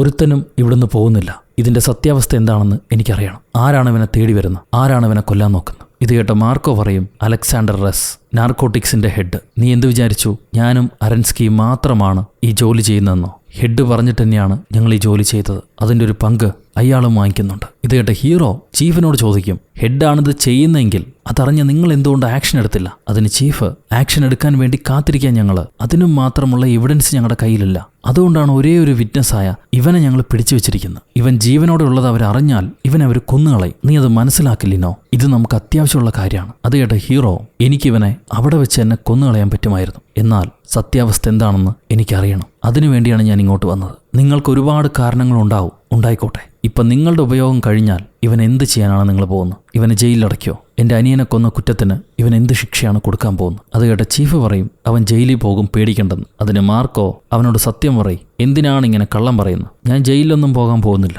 എനിക്ക് പ്രൊട്ടക്ഷൻ ഉണ്ടാവും, ഒരു പുതിയ തുടക്കം ഉണ്ടാവും, ഞാൻ അങ്ങനെ ജീവിച്ചോളാം. ഇത് കേട്ട ഹീറോ, ഇവൻ 2 പോലീസുകാരെയും കൊന്നു, എൻ്റെ അനിയനെയും കൊന്നു, എന്നിട്ടും നിങ്ങൾ ഇവനെ രക്ഷപ്പെടുത്താനാണ് നോക്കുന്നത്. എനിക്കതിന് കൂട്ടു നിൽക്കാൻ വയ്യ. ജൂലിയയ്ക്ക് ഇത് അറിയുമായിരുന്നോ? അത് കേട്ട് ചീഫ് പറയും, അവൾക്കും ഇതറിയായിരുന്നു. അവൾ സഹകരിച്ചത് കൊണ്ട് തന്നെയാണ് ഇത്രയും ദൂരം എത്തിയത്. നിന്നോട് പറയാതിരുന്നത് നീ ഇവനെ കൊല്ലുമോ എന്ന് പേടിച്ചിട്ടാണ്. ഇത് കേട്ട ഹീറോ ഒന്നും മിണ്ടാതെ അവിടെ നിന്ന് ഇറങ്ങിപ്പോകുന്നു. ആ നേരത്ത് മാർക്കോ പറയും, അലക്സാണ്ടർ ഞാനിവിടെ ഉള്ളത് കണ്ടുപിടിക്കും, ദയവ് ചെയ്ത് എന്നെ തുറന്നു വിട്ടേക്ക്, എൻ്റെ രക്ഷ ഞാൻ തേടിക്കോളാം. അത് കേട്ട ചീഫ്, നിന്റെ ട്രാപ്പൊക്കെ നീ വേറെ ആരെടുത്തെങ്കിലും പരീക്ഷിക്കും, ഒരുപാട് വിളയാടിയാൽ ഞാൻ തന്നെ നിന്നെ പിടിച്ച് ലീനോടെ കൈ കൊടുക്കും, അവൻ ഇഷ്ടമുള്ളതുപോലെ തിന്നു തീർക്കാൻ പറയും. ഇതും പറഞ്ഞ് ചീഫ് അവിടെ നിന്ന് ഇറങ്ങിപ്പോവാ. ഹീറോ ആണെങ്കിൽ എന്താ ചെയ്യേണ്ടതെന്നറിയാതെ പകച്ചു നിൽക്കായിരിക്കും. മാർക്കോയെ കൊന്നു കളഞ്ഞിട്ട് കാര്യമൊന്നുമില്ല, സത്യം പുറത്തു വരില്ല. അപ്പം എന്താണ് ചെയ്യുക? ആ സമയത്താണ് ആ സ്പെയിൻ പോലീസുകാരൻ കൊടുത്ത സിഗരറ്റ് വെട്ടി ഹീറോ കാണുന്നത്. അവനൊരു ഐഡിയ തോന്നും. മെല്ലെ തൻ്റെ കാറിലേക്ക് ചെന്നിട്ട് കാറിനകത്ത് നിന്നും ഒരു ഗ്രനേഡ് എടുത്ത് ഹീറോ പോക്കറ്റിൽ വെക്കുന്നുണ്ട്. അപ്പോഴായിരിക്കും നേരത്തെ കണ്ട പോലീസ് വില്ലന്മാരില്ലേ, നാർക്കോട്ടിക്സ് ഹെഡിന്റെ ആൾക്കാർ, അവർ ഈ സ്റ്റേഷനിലേക്ക് വരിക. അവര് നേരെ വന്ന് ഈ അരൻസ്കിയുടെ കേസുമായി ബന്ധപ്പെട്ട് നിങ്ങളുടെ കയ്യിലുള്ള എല്ലാ എവിഡൻസും ഞങ്ങൾക്ക് വേണം, അതിനുള്ള കോടതി നോട്ടീസാണെന്നും പറഞ്ഞ് ഒരു നോട്ടീസ് കൊടുക്കും. ഇവരെ ചീഫാണെങ്കിൽ അരൻസ്കിയുമായിട്ട് ബന്ധപ്പെട്ട ഒന്നും തന്നെ ഇവിടെ ഇല്ലാന്ന് പറയുന്നുണ്ട്. അപ്പൊ ആ പോലീസുകാര്, മാർക്കോ നിങ്ങളുടെ പിടിയിലാണെന്ന് ഞങ്ങൾക്കറിയാം, അതറിഞ്ഞിട്ടാണ് ഞങ്ങൾ വന്നിരിക്കുന്നത്, ഞങ്ങളെ തടയാൻ നോക്കണ്ട, അത് നിയമത്തിനെതിരാണെന്നും പറഞ്ഞ് ഇവിടെയുള്ള പോലീസുകാരെല്ലാം മാറ്റിയിട്ട് നേരെ ചെന്ന് മാർക്കോയും പിടിച്ചോണ്ട് വരികയാണ്. അപ്പോഴായിരിക്കും വർക്കേരിയെന്ന് ആരോ ചെറിയൊരു ഉണ്ടക്കുപ്പി വലിച്ചെറിയുന്നു. ഇത് കണ്ടുടനെ പോലീസുകാരെല്ലാം കണ്ണും മൂക്കും പൊത്തി ദൂരേക്ക് ചാടി മാറാൻ നോക്കുന്നുണ്ട്. അപ്പോഴേക്കും ഈ ഗ്രനേഡ് പൊട്ടിത്തെറിക്കും, മൊത്തം പുകമയം, ആർക്കും കണ്ണ് കാണുന്നില്ല. ആ സമയത്താണ് ഹീറോ ചാടി വന്ന് ഈ നാർക്കോട്ടിക്സുകാരന്റെ മോന്തയ്ക്കൊരു കുത്തും കൊടുത്ത് ബാക്കി 2 പോലീസുകാരെയും ചവിട്ടി തെറിപ്പിച്ചിട്ട് മാർക്കോന്റെ കുത്തിനും പിടിച്ച് അവൻ വന്ന അതേ വർക്കേരിയെ കൂടെ ഈ മാർക്കോയെ പിടിച്ചോണ്ട് പോവാ. നേരെ കൊണ്ടുപോയി അവന്റെ കാറിന്റെ ഡിക്കിയിലാണ് കയറ്റാൻ ശ്രമിക്കുക. അപ്പോഴേക്ക് ഈ നാർക്കോട്ടിക്സ് പോലീസുകാർ അങ്ങോട്ടെത്തി. അതിലെ കുറെ പീസുകൾ ഹീറോ ഇടിച്ചിടാൻ നോക്കുന്നുണ്ട്. പക്ഷെ ഒരുത്തനും പിടിക്കാൻ പറ്റില്ല. എല്ലാവന്മാരെയും ഹീറോ ഇടിച്ച് നിലംപൊത്തി വീഴ്ത്തുക. ആ സമയത്തായിരിക്കും മാർക്കോ ഓടാൻ നോക്കുന്നത്. അവനെയും വിടില്ല. അവനും 2 മൊത്തിരി കൊടുത്ത് വീണ്ടും പിടിച്ചോണ്ട് വന്ന് ഡിക്കി കയറ്റാൻ നോക്കുന്നുണ്ട്. അപ്പോഴേക്കും ഇവരെ സ്റ്റേഷനിലെ പോലീസുകാരും പിന്നെ നാർക്കോട്ടിക്സ് സെക്ഷനിലെ പോലീസുകാരും ഇവരെല്ലാവരും ഒരുമിച്ച് വന്ന് ഹീറോയെ പിടിക്കുന്നുണ്ട്. ഈ നേരത്ത് നാർക്കോട്ടിക്സിലെ വേറെ 2 പേര് അവര് മാർക്കോയെ എങ്ങനെയെങ്കിലും അവിടെ നിന്ന് കടത്തി കൊണ്ടുപോകാൻ നോക്കുക. ഹീറോയാണെങ്കിൽ തന്നെ പിടിച്ച ഓരോരുത്തരുടെ കണ്ണിലും മൂക്കിലും വായലും കുത്തി ഓരോരുത്തരെയും പിടിപിടിപ്പിച്ചിട്ട് ഈ മാർക്കോയെ കടത്താൻ നോക്കിയ പോലീസുകാരെ കാറിൽ നിന്ന് വലിച്ചിറക്കി ഓരോരുത്തരായിട്ട് ഇടിച്ചൊതുക്കുക. നല്ലൊരു പൊളി ഫൈറ്റാണ് നടക്കുന്നത്. അത് കഴിഞ്ഞ് അവസാനം മാർക്കോയെ ഡിക്കിക്കകത്ത് കയറ്റി. അപ്പോഴായിരിക്കും നാർക്കോട്ടിക്സിലെ ആ ക്യാപ്റ്റൻ, നേരത്തെ മോന്തയ്ക്ക് കുത്തുവാങ്ങിയില്ലേ, അയാൾ വരുന്നു. അവന്റെ നിപ്പും നോട്ടവും കണ്ടാൽ അറിയാം പെരുത്തിടിക്കാരനാണെന്ന്. മോന്തയിൽ തന്നെ ഒരു വില്ലന്റെ ലുക്ക്. അവന് നല്ല ആരോഗ്യമുണ്ട്. വന്നുടനെ ഹീറോയെ പൊതിരെടുത്തിട്ട് തല്ലാൻ തുടങ്ങവൻ. പാവം ഹീറോ കിടന്ന് പെടയ്ക്കുക. ഇനി അവൻ ഹീറോയെ പൊക്കിയെടുത്ത് ഹാങ്ങറിൽ തൂക്കും എന്നാണ് നമ്മൾ വിചാരിക്കുക. ആ സമയത്തായിരിക്കും ഹീറോ 3ാം മുറ പ്രയോഗിക്കുന്നത്. അവന്റെ തൂക്കണാങ്കുരുവിക്ക് മുട്ടുമടക്കി ഒരു കുത്തു കൊടുത്തിട്ട് തല കൊണ്ടുപോയി ഡോറിലിടിച്ച് പൊട്ടിക്കുകയാണ്. ആ ഒരു ഇടി കൊണ്ട് അവന് ബോധം പോയി. ഹീറോ നേരെ കാറിനകത്ത് കയറി ബാക്കി പോലീസുകാരെയും തള്ളിവിട്ട് അവിടെ നിന്ന് രക്ഷപ്പെട്ടു പോവാ. പോകുന്ന വഴിയെ നിറച്ച് പോലീസുകാർ ഹീറോയെ ഫോളോ ചെയ്ത് പോകുന്നുണ്ട്. ആ നേരം ഹീറോ സ്പെയിനിൽ വെച്ച് കണ്ട ചെറാസിന്റെ മറ്റൊരു കൂട്ടുകാരനില്ലേ, അൽവാറോ, ആ അൽവാറോയ്ക്ക് ഈ മാർക്കോയുടെ ഫോട്ടോ അയച്ചു കൊടുക്കും. എന്നിട്ട് അങ്ങേരോട് ചോദിക്കും, നിനക്ക് മാർക്കോയെ വേണമെങ്കിൽ ഞാൻ പറയുന്നത് കേൾക്ക്, ഇപ്പൊ അവനെ വിട്ടുകൊടുത്താൽ പിന്നെ ഒരിക്കലും കിട്ടില്ല. എന്റെ പുറകെ ഒരുപാട് പോലീസുകാർ വരുന്നുണ്ട്, ഞാൻ നേരെ നിന്റെ ബോർഡറിലേക്കാണ് വരുന്നത്, എത്രയും പെട്ടെന്ന് ഞാൻ പിടിക്കപ്പെടും, അങ്ങനെ സംഭവിക്കാതിരിക്കണമെങ്കിൽ ഞാൻ പറയുന്നത് കേൾക്ക് എന്ന് ഹീറോ പറയുന്നുണ്ട്. ഈ സമയത്ത് പോലീസ് കൺട്രോൾ റൂമിൽ നിന്ന് ഹീറോ മാർക്കോയുമായി രക്ഷപ്പെട്ടു പോവാണ്. എല്ലാ പോലീസുകാരും അവനെ ചേസ് ചെയ്ത് പിടിക്കുമെന്ന് പറയുന്നുണ്ട്. ഇത് കേട്ട ജൂലിയയും ഹീറോ പോകുന്ന വഴിക്ക് പുറപ്പെടും. ഇപ്പൊ ഹീറോയുടെ പുറകെ നാനാഭാഗത്തുനിന്ന് പോലീസുകാർ കാറുമായിട്ട് ചേസ് ചെയ്ത് പിടിക്കാൻ വരിക. ഒരു വമ്പൻ ചേസിംഗ് ആണ് നടക്കുന്നത്. എല്ലാവരെയൊന്നും പിടികൊടുക്കാതെ അധിക നേരം ഇനി രക്ഷപ്പെടാൻ കഴിയില്ല. അതുകൊണ്ട് ഓരോ കാറുകൾക്കായി ഹീറോ ട്രാപ്പ് സെറ്റ് ചെയ്യുക. പോകുന്ന വഴിയെല്ലാം ഈ കാറുകൾ ഇടിച്ചു നിൽക്കാനുള്ള ട്രാപ്പുകൾ ഓരോന്നായിട്ട് സെറ്റ് ചെയ്യും. അങ്ങനെ ഇപ്പൊ ഏകദേശം പോലീസുകാരെ കുടുങ്ങിക്കഴിഞ്ഞു. അത് കഴിഞ്ഞ് രക്ഷപ്പെട്ടു പോകുമ്പോഴാണ് നമ്മുടെ ജൂലിയയുടെ കാറ് വരുന്നത്. ജൂലിയയ്ക്കും ഹീറോയ്ക്കും ആരാണ് കാറ് നന്നായിട്ട് ഓടിക്കണേ എന്നുള്ളൊരു ഈഗോയുണ്ട്. ഇവര് തമ്മിൽ പൊരിഞ്ഞ പോരാട്ടം. ശരിക്കും ഒരു ഫാസ്റ്റ് ആൻഡ് ഫ്യൂരിയസ് കണ്ടതുപോലുണ്ട്. അങ്ങനെ പോകുന്ന വഴിക്ക് പെട്ടെന്നൊരു ഭിത്തി കാണുമ്പോൾ ഹീറോ വെട്ടിത്തിരിക്കും. എന്നാൽ ജൂലിയ ഭിത്തി കാണാത്തോണ്ട് അവൾ ആ ഭിത്തിയിലിടിച്ച് മറിഞ്ഞു വീഴുക. അവളെ രക്ഷപ്പെടുത്താൻ പറ്റുമോ എന്ന് നോക്കുമ്പോൾ പുറകെ തന്നെ ബാക്കിയുള്ള പോലീസുകാർ വരുന്നുണ്ട്. അതുകൊണ്ട് ഹീറോ നിൽക്കാതെ വീണ്ടും വണ്ടി എടുത്ത് വേഗത്തിൽ പോവാ. ജൂലിയാണെങ്കിൽ പരുക്കുകളോടെ അവളുടെ കാറിൽ നിന്ന് ഇറങ്ങി നിന്നെ കൊല്ലൂടാന്നും പറഞ്ഞ് വേറൊരു കാറിൽ കയറി ഇവനെ ഫോളോ ചെയ്ത് വരുന്നുണ്ട്. വരുന്ന വഴിക്ക് ഹീറോയെ അവൾ ഫോൺ ചെയ്ത്, നിനക്ക് പോലീസുകാരിൽ നിന്ന് രക്ഷയില്ല, ദയവ് ചെയ്ത് പറയുന്നത് കേൾക്ക്, ഇപ്പൊ നീ വാണ്ടഡ് ലിസ്റ്റിലാണ് പെട്ടിരിക്കുന്നത്, നിന്റെ ജീവിതം തകർക്കണ്ട, വണ്ടി അവിടെ നിർത്ത്, മാർക്കോയെ തിരിച്ചു താന്ന് പറയുന്നുണ്ട്. ഇത് കേട്ട ഹീറോ ഇത്രയും ചെയ്തു കഴിഞ്ഞ മാർക്കോ മാർക്കോ എളുപ്പത്തിൽ രക്ഷപ്പെട്ടു പോകുമെന്ന് നിനക്കറിയായിരുന്നു. എന്നിട്ട് നീ അത് ചെയ്തു. നീ ചറാസിന്റെ കൂട്ടുകാരിയാണെന്ന് ഒരിക്കലും ഞാൻ വിചാരിക്കുന്നില്ല. എന്നെ തടയാൻ നോക്കണ്ടെന്നും പറഞ്ഞ് ഹീറോ വണ്ടി നിർത്താതെ മുന്നോട്ട് പോവാ. കുറച്ച് സമയം കഴിയുമ്പോൾ ഫോളോ ചെയ്തു വന്ന പോലീസുകാർക്ക് ഹീറോയെ കണ്ടുകിട്ടില്ല. ഹീറോ ഒരു സ്ഥലത്ത് ഒളിച്ചിരിക്കുകയായിരുന്നു. ഈ പോലീസുകാർ ഫ്രാൻസിന്റെ ബോർഡർ വരെ എത്തി. അവിടെയാണെങ്കിൽ ഹീറോ പോയതിന്റെ ഒരു അടയാളവുമില്ല. ജൂലിയ കാർ നിർത്തി എന്താ പറ്റിയതെന്ന് ചോദിക്കുമ്പോൾ അവിടെയുള്ള പോലീസുകാർ പറയും, നമ്മൾ എല്ലാ ചെക്ക് പോയിന്റ്സിലും ആൾക്കാരെ നിർത്തിയിട്ടുണ്ട്, എന്നാൽ ലിനോയുടെ വണ്ടി അത് കടന്നു പോയിട്ടില്ല. അവന്റെ ഫോൺ സിഗ്നൽ ഇപ്പോഴും ഈ പരിസരത്ത് എവിടെയോ തന്നെയാണുള്ളത്. ഇതാ പോലീസുകാർ പറഞ്ഞുകൊണ്ടിരിക്കുന്ന സമയത്ത് ഒരു സാധാരണ വാൻ സ്പെയിനിൽ നിന്ന് ഫ്രാൻസിലേക്ക് കടക്കുന്നുണ്ടാവും. ആ വാനിനകത്ത് ഒരു സാധാരണ സിവിലിയന്റെ വേഷത്തിൽ നമ്മുടെ സ്പെയിനിലെ പോലീസുകാരൻ അൽവാറോ ഇരിപ്പുണ്ട്, ഹീറോയുടെ പുതിയ കൂട്ടുകാരൻ. ഈ നേരത്ത് ഹീറോ ആളൊഴിഞ്ഞൊരു പ്രദേശത്തേക്ക് അവന്റെ കാറ് കൊണ്ടുവന്ന് മാർക്കോയെ പുറത്തിറക്കുക. മാർക്കോ പറയും, ഇനി നിനക്ക് രക്ഷയില്ല മോനെ, എല്ലായിടത്തും പോലീസുകാരാ, നിന്നെ കൊണ്ട് ഒരിക്കലും ഈ ബോർഡർ കടക്കാൻ പറ്റില്ല, അതിപ്പോ കാണാം എന്ന് ഹീറോ പറയുന്നുണ്ട്. ഈ സമയത്തായിരിക്കും അൽവാറോ വാനും കൊണ്ട് അങ്ങോട്ട് വരുന്നത്. അൽവാറോയെ കണ്ടുടനെ മാർക്കോയ്ക്ക് മനസ്സിലായി തന്റെ പണി പൂട്ടിക്കഴിഞ്ഞു. അവൻ ജീവനം കൊണ്ട് രക്ഷപ്പെട്ട് ഓടാൻ നോക്കുക. അപ്പോഴായിരിക്കും അൽവാറോ വന്നിട്ട് ഹീറോയോട് പറയാ, ഇവിടെ 10 കിലോമീറ്റർ കഴിഞ്ഞാൽ ഒരു ചെക്ക് പോയിന്റ് ഉണ്ട്, അവിടെ ആരും സെർച്ച് ചെയ്യാനില്ലെന്നാണ് ഞാൻ കേട്ടത്. ഞാൻ ഇവനെയും കൊണ്ട് ആ വഴിയെ സ്പെയിനിലേക്ക് കടക്കാം, പിന്നെ നിന്റെ പോലീസുകാരുടെ ശല്യം ഉണ്ടാവില്ല. ഇതും പറഞ്ഞ അൽവാറോ മാർക്കോയുടെ വയറ്റിനിട്ട് ഒരു കുത്തു കൊടുത്തിട്ട് ഹീറോയ്ക്ക് ഷെയ്ക്കാൻഡും കൊടുത്ത്, നിന്റെ തൊല്ലകളെല്ലാം കഴിഞ്ഞാൽ എന്നെ വന്ന് കാണൂ സുഹൃത്തെ എന്നും പറഞ്ഞ് അവന്റെ വണ്ടി എടുത്തിട്ട് പോവാ. അവര് പോയി കഴിഞ്ഞ് ഹീറോ തന്റെ നിലവിലുള്ള കാമുകി സ്റ്റെല്ലയെ വിളിക്കും. എന്നിട്ട് കാര്യങ്ങളൊക്കെ ഇത്തിരി വഷളാണ്, പേടിക്കണ്ട, ഞാൻ എല്ലാം സോൾവ് ചെയ്തിട്ട് വരാമെന്ന് പറയുന്നുണ്ട്. അപ്പൊ സ്റ്റെല്ല, എനിക്കെല്ലാം മനസ്സിലാകും, ഇവിടെ പോലീസുകാരുണ്ട്, എന്തായാലും നീ അരസ്കിയെ പോലെ ഒരു ക്രിമിനൽ അല്ല എന്നെനിക്കറിയാം, എല്ലാ കുഴപ്പങ്ങളും തീർത്തിട്ട് വായോ, ഞാൻ ഇപ്പോഴും നിന്നെ സ്നേഹിക്കുന്നുണ്ട് എന്ന് പറഞ്ഞ് കോള് കട്ട് ചെയ്യാം. അത് കഴിയുമ്പോൾ നമ്മുടെ ജൂലിയയ്ക്ക് വേറെ പോലീസുകാർ വിളിച്ച് അടുത്ത ചെക്ക് പോയിന്റിലേക്ക് ഹീറോയുടെ കാറ് വരുന്നുണ്ടെന്ന് പറയും. ജൂലി ഉടനെ അവളുടെ കാറും എടുത്ത് വേറെ പോലീസുകാരെയും വിളിച്ച് ഇവര് വിളിച്ചു പറഞ്ഞ ചെക്ക് പോയിന്റിലേക്ക് പോവാ. ആ വഴിയാണ് അൽവാറോ മാർക്കോയിനെയും കൊണ്ട് പോകുന്നു. അവര് പേടിച്ചാ പോകുന്നു, എങ്ങാനും ചെക്കിങ് വന്നു കഴിഞ്ഞാൽ കുഴപ്പമല്ലേ. ഇവരെ എതിർഭാഗത്തൂടെ പോലീസുകാരും വരുന്നുണ്ടാവും. അപ്പോഴാണ് ഹീറോയുടെ എൻട്രി. ഹീറോ ഈ പോലീസുകാരുടെ ശ്രദ്ധ തിരിക്കാൻ വേണ്ടി അവരുടെ മുന്നിലേക്ക് കാർ ഓടിച്ച് കയറ്റി അവിടുന്ന് വെട്ടി തിരിച്ചു പോവാ. ഇത് കാണുമ്പോൾ അൽവാറോ ഞെട്ടിപ്പോവും. അൽവാറോയുടെ കാറിനെ മറയ്ക്കാൻ വേണ്ടിയിട്ടാണ് ഹീറോ ഇത് ചെയ്ത്. ഇമാതിരി ഒരെണ്ണം നമ്മുടെ നാട്ടിൽ ഇല്ലാതെ പോയി എന്ന് അൽവാറോ പറയുന്നുണ്ട്. I love this guy. Hero ഈ പോലീസുകാരെ എല്ലാം കാടിനകത്തൂടെ വിളിച്ചുകൊണ്ട് പോകും. എന്നിട്ട് ഓരോ കാറുകളായി ഇടിച്ചിടിച്ച് മറിച്ചിട്ടാണ്. എല്ലാവരിൽ നിന്നും രക്ഷപ്പെട്ടു എന്ന് വിചാരിക്കുമ്പോഴാണ് കാർ ഗെയിം കളിക്കുന്നത് പോലെ ഒരു കാർ അങ്ങോട്ട് ഡ്രിഫ്റ്റ് ചെയ്ത് സ്റ്റൈലായി വന്ന് കയറുന്നു. അത് നമ്മുടെ ജൂലിയുടെ കാറായിരുന്നു. അവള് ഹീറോയ്ക്ക് ചെക്ക് പോയിന്റ് ആയിട്ട് നിൽക്കും. നിന്നിപ്പ കാണിച്ചിരടാന്ന് പറഞ്ഞ പോലെ രണ്ടുപേരും റേസിന് തയ്യാറാവുക.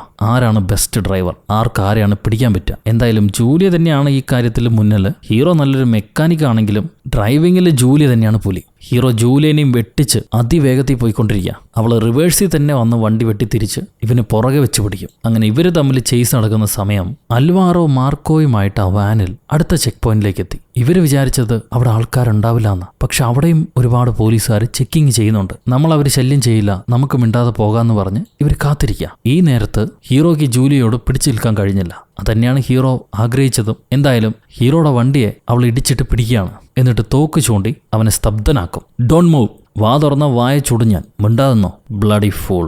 എന്നിട്ട് ജൂലിയ ബോണറ്റ് തുറന്നു നോക്കുമ്പോൾ മാർക്കോയെ കാണുന്നില്ല. സോ ഹീറോ പറ്റിച്ചാണെന്ന് അവൾക്ക് മനസ്സിലായി. അവൾ ഉടനെ പോലീസുകാരെ വിളിച്ച് ഇപ്പം അൽവാറോ പോയിട്ടില്ലേ, ആ ചെക്ക് പോയിന്റിലെ എല്ലാ കാറുകളും കാര്യമായിട്ട് ചെക്ക് ചെയ്യാൻ പറയും. ഉടനെ അവിടുത്തെ പോലീസുകാർ അവിടെ വന്നിരിക്കുന്ന എല്ലാ കാറുകളും തറവായിട്ട് ചെക്ക് ചെയ്യാൻ തുടങ്ങും. ഇത് കണ്ട അൽവാറോ ഇവിടെ നിന്നാ ഇനി കുഴപ്പമെന്നും പറഞ്ഞ് വണ്ടി തിരിച്ചു വിടാൻ പറയുന്നുണ്ട്. ഈ സമയത്ത് ജൂലിയയ്ക്ക് മനസ്സിലായി ഹീറോയെ സഹായിച്ചത് അൽവാറോ ആണെന്ന്, അല്ലാതെ മറ്റാരും ഈ ബോർഡറിൽ ഹീറോയെ സഹായിക്കാനില്ല. അൽവാറോ ഒരു മണ്ടനാണ്, നിന്നെ പോലെ. അതുകൊണ്ടാണ് ഇങ്ങനെ ഇല്ലീഗലായിട്ടുള്ള കാര്യം അവൻ ചെയ്തത്. അതിനവൻ ഒരുപാട് വില കൊടുക്കേണ്ടി വരും എന്ന് ജൂലിയ പറയും. അത് കേട്ട ഹീറോ, അറ്റ്ലീസ്റ്റ് അൽവാറോയ്ക്ക് ന്യായവും ധർമ്മവും ഉണ്ട്, നിങ്ങളെപ്പോലെ നാണം കെട്ട വർഗമല്ല. അതുകൊണ്ടാണ് അവൻ ചറാസിന്റെ ഫ്രണ്ടായിരുന്നു, ഇപ്പൊ എന്റെയും. ഈ സമയത്ത് അൽവാറോ അവരുടെ വാൻ എടുത്ത് പോലീസിൽ പിടിക്കപ്പെടാതെ അടുത്ത ചെക്ക് പോയിന്റിലേക്ക് ഓടിച്ചു പോവാ. ഇത് കണ്ട് അവിടുത്തെ പോലീസുകാർക്ക് സംശയമാവും. അവർ ആ കാര്യം ജൂലിയയെ വിളിച്ച് പറയുന്നുണ്ട്.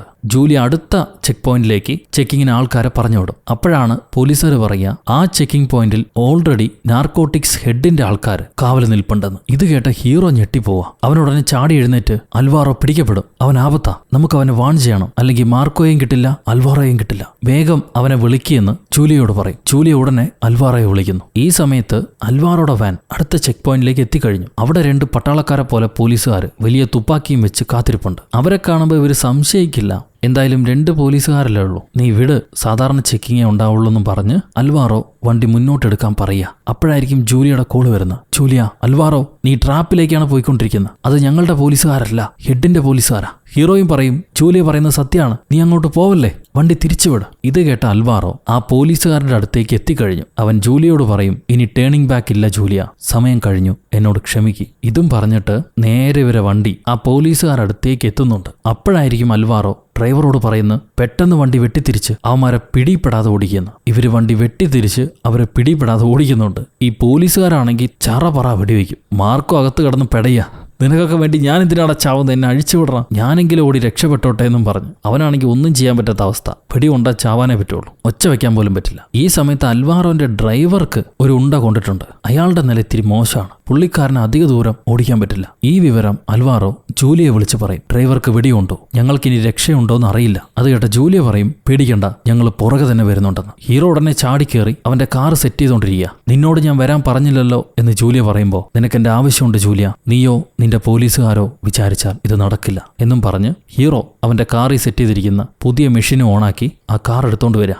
ഈ നേരത്ത് അൽവാറോ ആ വില്ലന്മാരുടെ കയ്യിൽ നിന്ന് വണ്ടി ഓടിച്ച് രക്ഷപ്പെടാൻ പറ്റില്ല. അതുകൊണ്ട് ചെടികൾക്കിടയിൽ ഇവര് വാൻ മറച്ചു വെച്ചിട്ട് ആ വില്ലന്മാർ ഒഴിഞ്ഞു പോകാൻ വേണ്ടി കാത്തിരിക്കുക. ഈ വില്ലന്മാരാണെങ്കിൽ 2 വശത്തോടെയും വന്ന് പരസ്പരം കണ്ടുമുട്ടി അൽവാറോ ഒളിച്ചിരിക്കുകയാണെന്ന് മനസ്സിലായി. അൽവാറോന്റെ വാനും അവര് കണ്ടു. അവരെ പിടിക്കാൻ വേണ്ടി കാറിൽ ചീറിപ്പാഞ്ഞു വരിക. വേറെ വഴിയില്ലാതെ അൽവാറോ ഡ്രൈവറോട് വണ്ടി എടുക്കാൻ പറയും. ഇവരങ്ങനെ വണ്ടിയെടുത്ത് വില്ലന്മാരെ പിടിപ്പെടാതെ വേഗത്തിൽ ഓടിച്ചു പോവാ. പക്ഷെ വില്ലന്മാരാണെങ്കിൽ കയ്യിലെ മെഷീൻ കണ്ണുകൊണ്ട് ഇവരെ തുരുതുരാ വെടിവെക്കുന്നുണ്ട്. ഇനിയും കുറച്ചുകൂടെ വെടികൊണ്ടാ അവരെ വാൻ പൊട്ടിത്തെറിക്കും. ഈ അവസ്ഥയിലാണ് നമ്മുടെ ജൂലിയുടെ എൻട്രി.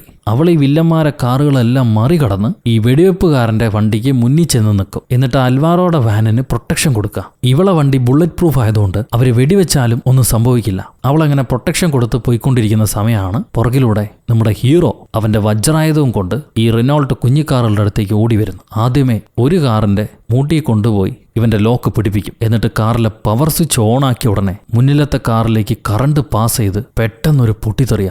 ആ കാർ അങ്ങനെ തലക്കം മലക്കം മറിഞ്ഞ് പീസായിട്ട് തകർന്നു വീഴുന്നത് ബാക്കിയുള്ളവർ കണ്ട് പേടിക്കും. ഇനി അടുത്ത കാർ, അതിലും കൊണ്ടുപോയി ലോക്ക് ചെയ്ത് സ്വിച്ച് അമർത്തി അതും പൊട്ടിച്ച് തെറിപ്പിച്ചു. അൽവാറോ ഒക്കെ ആണെങ്കിൽ കണ്ട് പേടിച്ചരണ്ട് നിൽക്കുക, എന്താ സംഭവിക്കണേന്ന് അറിഞ്ഞില്ല. ഇനി അടുത്തത് വെടിവെപ്പുകാരന്റെ വണ്ടി, അതിലും കൊണ്ടുപോയി ലോക്ക് ചെയ്തു. പക്ഷെ അപ്പോഴേക്കും ഹീറോയുടെ വണ്ടിക്കകത്തെ പവർ കുറഞ്ഞു. ബാറ്ററി പവർ ഇപ്പോൾ ലോയാ. കുറെ നേരം എന്തൊക്കെയോ ചെയ്ത് ശ്രമിച്ചിട്ട് അവസാനം ആ വെടിവെപ്പുകാരന്റെ കാറും കൂടെ പൊട്ടിത്തെറിപ്പിച്ചു. ഇതെങ്ങനെ പ്രവർത്തിക്കുമെന്ന് ഹീറോ പോലും ഇതുവരെ കണ്ടിട്ടില്ലായിരുന്നു. അതിന്റെ തെറിപ്പ് കണ്ടിട്ട് ഹീറോയും പേടിച്ചരണ്ടിരിക്കുക. വില്ലന്മാരെ കഥയൊക്കെ കഴിഞ്ഞു. എന്നാൽ ജൂലിയയ്ക്ക് അൽവാറോയെ അങ്ങനെ വിടാൻ പറ്റില്ല. മാർക്കോയുണ്ടല്ലോ വണ്ടിയിൽ, ആ മാർക്കോയെ ഇവളെ ടീമിന് വേണം. അതുകൊണ്ട് ഇവള് അൽവാറോയുടെ വണ്ടിയെ ഇടിച്ച് വീഴ്ത്താണ്. വീണ വണ്ടിയിൽ നിന്ന് മാർക്കോ ഇറങ്ങിയ ഉടനെ മാർക്കോയെ അവളെ വണ്ടിയിലും കയറ്റിയിട്ട് അവിടെ നിന്ന് വിട്ടടിച്ചു പോകും. എന്നാൽ ഹീറോ വിടുന്ന മട്ടില്ല.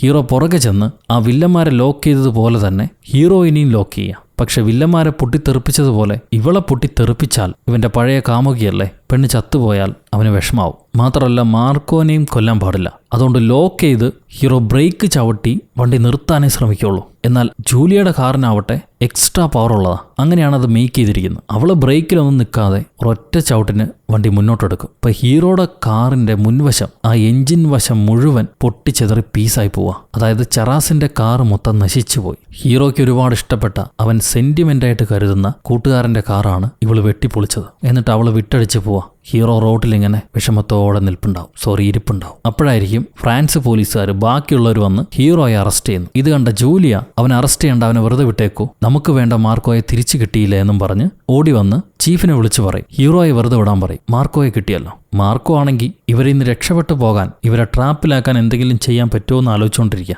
അവൻ വെറും ക്രിമിനൽ അല്ലേ. ആ നേരത്താണ് മറ്റൊരാളുടെ എൻട്രി. ഇവർ പ്രതീക്ഷിക്കാത്ത ഒരാളുടെ എൻട്രി. ആ നാർക്കോട്ടിക്സ് ടീമിന്റെ ക്യാപ്റ്റൻ. അയാൾ വന്ന് ഇറങ്ങിയ ഉടനെ തോക്കെടുത്ത് ഇവർ അറഞ്ചം പുറഞ്ഞ് ഷൂട്ട് ചെയ്യാൻ തുടങ്ങും. ആ വെടിച്ചില് ഒരു പോലീസുകാരൻ വീണു. ബാക്കിയുള്ളവർ ഓടി മറഞ്ഞിരിക്കുക. ഇവർ വീണ്ടും തുരുതുരാ വെടിവെക്കുന്നുണ്ട്. മാർക്കോ ഈ ഗ്യാപ്പിന് ഹീറോയെ ഹാൻഡ് കഫ് ഇട്ട് വെച്ചിരിക്കുന്ന പോലീസ് കാറിനകത്തേക്ക് കയറും. ഇപ്പൊ ജൂലിയയും അവളെ കൂടത്തുള്ള വേറൊരു ലേഡി പോലീസുമാണ് ട്രാപ്പിൽപ്പെട്ടിരിക്കുന്നത്. മാർക്കോയാണെങ്കിൽ ഹീറോയിനെയും കൊണ്ട് ഈ പോലീസുകാരുടെ കാറും അടിച്ചു മാറ്റി അവിടുന്ന് രക്ഷപ്പെട്ടു പോവാ. ഇവിടെ ഹീറോയിന് നാർക്കോട്ടിക്സുകാരെ ഇനി ഷൂട്ട് ചെയ്യാൻ പറ്റില്ല. അവളെ തോക്കിന്റെ ഉണ്ട തീർന്നു. ഇനി അവരെ ഈസി ആയിട്ട് കൊല്ലാന്നും പറഞ്ഞ് ഈ നാർക്കോട്ടിക്സുകാർ കാറിനകത്തേക്ക് കയറും. അപ്പോഴാണ് നമ്മുടെ ഉയിര് തരും തോഴം വരുന്നത്, അൽവാറോ ഒരു ഷോട്ട് ഗണ്ണുമായിട്ട് വന്ന് ഈ 2 വില്ലൻ പോലീസുകാരെയും പോലീസുകാരെയും ഒരൊറ്റ വെടിയെ വെക്കുള്ളൂ. 2 സ്പോട്ടിൽ തീർന്നു. എന്നിട്ട് ജൂലിയുടെ അടുത്ത് പോയി സുഖമല്ല പെണ്ണേന്ന് ചോദിക്കും. ജൂലിയെ കുറച്ചു മുന്നേ ഇടിച്ചിട്ട് ഓൾമോസ്റ്റ് ചാവണ്ടായിരുന്നു അൽവാർ. ഇവള് എല്ലാവരും ഉപദ്രവിക്കുകയാണല്ലോ. എന്തായാലും നീ ഷോട്ട് ഗണ്ണുമായിട്ട് പോ, നമ്മുടെ ചെക്കനെ രക്ഷപ്പെടുത്തുമെന്നും പറഞ്ഞ് അൽവാറോ തോക്കും കൊടുത്ത്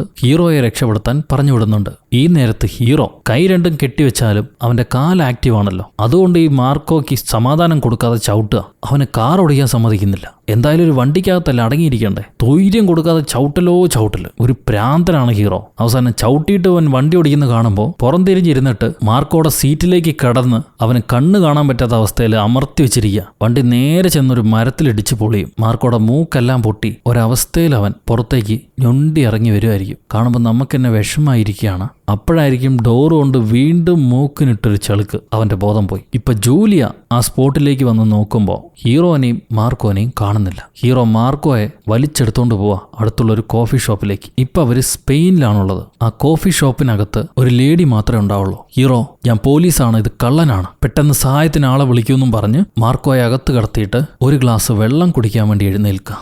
ആ നേരം നോക്കി മാർക്കോ അവിടെ കിടന്നിരുന്നൊരു കത്തിയെടുത്ത് ഹീറോയെ പുറകിലും മുന്നിലുമായിട്ട് കുത്തും. 2 കുത്ത് കിട്ടിയ ഉടനെ ഹീറോ അനങ്ങാൻ പറ്റാതെ നിലത്തേക്ക് വീഴുക. ആ നേരം ഈ കടയിലെ ചേച്ചി പോലീസുകാരെയും വിളിച്ച് പുറത്തേക്ക് വരുന്നുണ്ട്. മാർക്കോ ആ പെണ്ണിനെ അറ്റാക്ക് ചെയ്യാൻ വേണ്ടി കയ്യിലൊരു ഷവലുമായിട്ട് പോകും. അപ്പോഴായിരിക്കും ജൂലി അങ്ങോട്ട് വരുന്ന. അവളെ കയ്യിൽ ഷോട്ട് ഗണ്ണുണ്ട്. മാർക്കോ ആ ജോലിക്കാരിയെ തടവിലാക്കി എന്റെ അടുത്തേക്ക് വന്നാൽ ഞാൻ ഇവളെ കൊന്നുകളയും, ഞാൻ എന്തായാലും നിന്റെ കൂടെ വരുന്നില്ല, ആ തോക്ക് താഴെ വെക്കി, എന്നിട്ട് എന്നെ വെറുതെ വിടുമെന്ന് ജൂലിയോട് പറയാം. ഹീറോയും നിലത്ത് കിടന്നിട്ട് ജൂലിയോട് അവനെ വിട്ടേക്ക്, നമുക്ക് പിന്നെ പിടിക്കാന്ന് പറയും. അപ്പൊ ജൂലിയ ഹീറോയെ എങ്ങനെയെങ്കിലും രക്ഷപ്പെടുത്താൻ വേണ്ടി അവൻ ആശുപത്രിയിലേക്ക് കൊണ്ടുപോകാൻ ശ്രമിക്കുക. ഈ സമയത്ത് മാർക്കോ പറയും, നിന്റെ കയ്യിലെ തോക്ക് എനിക്ക് താന്നു. ജൂലിയ അവളുടെ കയ്യിലെ തോക്ക് ഇവന് നേരെ സ്ലൈഡ് ചെയ്ത് എറിയുന്നുണ്ട്. 1 സെക്കൻഡ് മാർക്കോയുടെ ശ്രദ്ധ ആ തോക്കിലേക്ക് ആകുമ്പോൾ ജൂലിയ ചാടി വീഴും അവന്റെ പുറത്തേക്ക്. ആ പെണ്ണ് രക്ഷപ്പെട്ടു. ഇപ്പൊ അവള് മാർക്കോയെ പൊതിരയിട്ട് മൊത്തിക്കൊണ്ടിരിക്കുക. 2 പേരും തമ്മിൽ അടിയായി. ആരെങ്കിലും ആ ഷോട്ട് ഗൺ എടുക്കാൻ വേണ്ടി 2 പേരും ഗണ്ണിന്റെ അടുത്തേക്ക് ഓടിപ്പോവും. മാർക്കോ എടുക്കുന്നതിന് മുന്നേ ജൂലിയ അതിന്റെ ട്രിഗർ വലിച്ച് മാർക്കോയെ ഷൂട്ട് ചെയ്ത് വീഴ്ത്താണ്. അത് പെട്ടെന്ന് സംഭവിച്ചായിരുന്നു, അവൾ പ്രതീക്ഷിച്ചല്ല. ഇപ്പൊ മാർക്കോ ചത്തുപോയാൽ ജൂലിയയുടെ പണി പൂട്ടും. അയ്യോ, ഞാൻ ഇനി എന്ത് ചെയ്യും, ഇവൻ ചാവാൻ പാടില്ലല്ലോ, എല്ലാം എന്റെ കൈവിട്ടു പോയല്ലോ എന്നും പറഞ്ഞ് ഇവൾ എഴുന്നേറ്റ് പോലീസുകാരെ വിളിക്കുക. ആ സമയത്ത് ഹീറോ എങ്ങനെയൊക്കെയോ നിരങ്ങി ജൂലിയുടെ അടുത്തേക്ക് വന്ന് അവൾ ഷൂട്ട് ചെയ്ത തോക്കെടുത്ത് വീണ്ടും മാർക്കോടെ മണ്ടയ്ക്ക് വെടിവെച്ച് അവനെ കൊന്നുകളയും. സോ ഹീറോയുടെ കൈരേഖയാണ് ഇപ്പം ആ തോക്കിലുള്ളത്. അവനാണ് മാർക്കോയെ കൊന്നത്. കുറ്റം അവൻ ഏറ്റെടുക്കാൻ തയ്യാറായി. അത് കണ്ട ജൂലിയ, എന്തിനു വേണ്ടിയിട്ടാ, നീ ഇങ്ങനെ ചെയ്യണ്ടായിരുന്നു എന്ന് പറയുന്നുണ്ട്. അപ്പൊ മാർക്കോ, സ്റ്റെല്ലയെയും കൊച്ചിനെയും നീ നോക്കണം, അവർക്കൊന്നും സംഭവിക്കരുത്, എനിക്കെന്തായാലും ഇങ്ങനെ സംഭവിക്കുള്ളൂ എന്നറിയാമായിരുന്നു, പോട്ടെ എന്നും പറഞ്ഞ് അവളെ തലയെ മുട്ടിക്കിടക്കുക. അത് കഴിയുമ്പോൾ പോലീസുകാരെല്ലാം വന്ന് ഇവരെ പിടിച്ചുകൊണ്ട് പോകുന്നുണ്ട്. ജൂലിയ ചീഫിനോട് പറയും, ഞാനാണ് മാർക്കോയെ കൊന്നത്, ആ കേസ് ഞാൻ ഏറ്റെടുക്കാൻ തയ്യാറാണെന്ന്. ഇത് കേട്ട ചീഫ്, ലിനോയാണ് കൊന്നത് എന്നതിനുള്ള തെളിവുണ്ട്, ഇനിയിപ്പോൾ നീ കൊന്നാലും ലിനോ ആ കുറ്റം ഏറ്റെടുക്കാൻ തയ്യാറാണ്, അവന് വേണ്ട പ്രതികാരം ചെയ്തു എന്നാണ് നമ്മൾ റിപ്പോർട്ട് എഴുതാൻ പോകുന്നത്. അതാണ് നമുക്ക് നല്ലത്. അങ്ങനെ അല്ലെങ്കിൽ നമ്മൾ ഒളിച്ചു വെച്ചിരുന്ന എല്ലാ സത്യവും പുറത്ത് പറയേണ്ടി വരും. ഇതെല്ലാം നമ്മുടെ കൈവിട്ടു പോകും. എല്ലാം മറഞ്ഞിരിക്കണമെങ്കിൽ ഇപ്പൊ പോകുന്ന അതേ വഴിക്ക് പോട്ടെ. ഇപ്പെല്ലാം ലിനോയുടെ തലയ്ക്ക് കെട്ടിവെച്ച് നമുക്ക് രക്ഷപ്പെടാം. ഇത് കേട്ട ജൂലിയ പറയും, നിന്റെ ഈ നാറിയ പണി ചെയ്യാൻ ഇനി നീ വേറെ ആളെ നോക്ക്, നിനക്ക് വേണ്ടി കള്ളം പറഞ്ഞെനിക്ക് മടുത്തു, ഇനി എനിക്ക് ജോലി വേണ്ട, ഞാൻ ജോലി വിട്ട് പോവാണെന്നും പറഞ്ഞ് അവൾ എഴുന്നേറ്റ് പോകും. അതിൽ കുന്തം വിട്ട് അന്തം വിഴിഞ്ഞതുപോലെ ഇരിക്കുകയാണ് ആ ചീഫ് പോലീസുകാരി. അവിടെ നിന്ന് ബ്ലാക്ക് ഔട്ട് ചെയ്താൽ നമ്മുടെ ചെറാസിന്റെ കാർ അതിപ്പോൾ ഉപയോഗശൂന്യമായില്ലേ. ഹീറോയും സ്റ്റേഷനില, അതുകൊണ്ട് ഇപ്പം അത് ജങ്ക് യാർഡിലായിരിക്കും. അതിന് അവിടുത്തെ ആൾക്കാർ പൊട്ടിച്ച് പീസാക്കി ഇരുമ്പ് വിലക്കെടുത്തു. കുറച്ച് ദിവസം കഴിയുമ്പോൾ ഈ ജങ്ക് യാർഡിലേക്ക് ആ കാർ അന്വേഷിച്ച ഒരാൾ വരുന്നുണ്ട്. അയാൾക്ക് ആ കാറിൽ നിന്ന് കിട്ടിയ ചില സാധനങ്ങൾ ആ ജങ്ക് യാർഡിലെ ചേട്ടൻ കൊടുക്കും. എന്നിട്ടൊരു 300 റുപ്യ മേടിക്കുന്നുണ്ട്. ഈ സാധനങ്ങൾ ആരാണ് വാങ്ങിച്ചതെന്ന് നോക്കുമ്പോൾ കഴിഞ്ഞ പടത്തിൽ കാണാതെ പോയ നമ്മുടെ അരൻസ്കി പോലീസുകാരനാണ് ഈ സാധനങ്ങൾ വാങ്ങിച്ചിട്ട് പോകുന്നത്. അത് മാത്രമല്ല, അവൻ വന്നിരുന്ന ബൈക്ക് ഇയാൾക്ക് കൊടുത്തിട്ട് അയാളെ കയ്യിൽ നിന്ന് ഒരു സെക്കൻഡ് ഹാൻഡ് കാറും വാങ്ങിച്ചിട്ടാണ് പോകുന്നത്. ഇതിപ്പോ അവൻ എങ്ങോട്ടാണ് പോകുന്നത്, എന്തൊക്കെയാണ് ഇനി സംഭവിക്കുക എന്നുള്ളത് നമുക്കറിയില്ല. കാരണം എന്താ, സെക്കൻഡ് പാർട്ട് ഇതോടെ അവസാനിച്ചു. ഇനി അടുത്ത പടം കാണണം, നല്ല അറിയുള്ളൂ. എന്റെ പൊന്നെ, എന്താ അതിപ്പോ. പേടിക്കേണ്ട, അടുത്ത ദിവസം തന്നെ ഇതിന്റെ നെക്സ്റ്റ് പാർട്ടുമായിട്ട് ഞാൻ ഓടി വരാം. The final part, last bullet, അതാണ് ആ പടത്തിന്റെ പേര്. സോ ഈ 2ാം ഭാഗം നിങ്ങൾക്ക് ഇഷ്ടപ്പെട്ടു എന്ന് വിചാരിക്കുന്നു. നിങ്ങളുടെ അഭിപ്രായം കമന്റിലൂടെ രേഖപ്പെടുത്തുക. ലൈക്ക് ചെയ്യാനും ഷെയർ ചെയ്യാനും പുതിയ കൂട്ടുകാരെല്ലാവരും ചാനൽ സബ്സ്ക്രൈബ് ചെയ്യാനും ഒരിക്കലും മറക്കരുത്. അടുത്ത ലാസ്റ്റ് ബുള്ളറ്റുമായി വീണ്ടും കാണുന്നത് വരെ, until then, it's bye from ഒരു കഥ സ്ഥലത്ത് മാസ്.